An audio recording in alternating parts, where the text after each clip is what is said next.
স্ত্রী যদি স্বামীর লজ্জাস্থান মুখে নেয় এটি কি ইসলামে জায়েজ নাকি হারাম এ বিষয়ে শরীয়তের সঠিক বিধান কি একজন মুসলিম হিসেবে শরীয়তের সঠিক বিধান জানা জরুরি ইসলামে স্বামী স্ত্রীর মধ্যে ঘনিষ্ঠ সম্পর্ক হালাল এবং অনুমোদিত তবে স্বামীর লজ্জাস্থান মুখে নেওয়ার বিষয়ে কোরআন বা সহি হাদিসে সরাসরি স্পষ্ট কোনো নিষেধ বা অনুমতির বর্ণনা নেই এ কারণে আলেমদের মধ্যে এ বিষয়ে কিছু মতভেদ রয়েছে অনেক আলেমের মতে এটি সরাসরি হারাম নয় তবে এটি মাকরুহ অর্থাৎ অপছন্দনীয়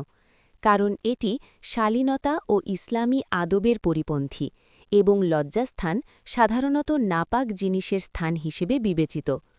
তবে কিছু শর্তে এটি নাজায়েজ বা গুনাহের কারণ হতে পারে যেমন যদি বীর্য মুখে প্রবেশ করে বা গিলে ফেলা হয়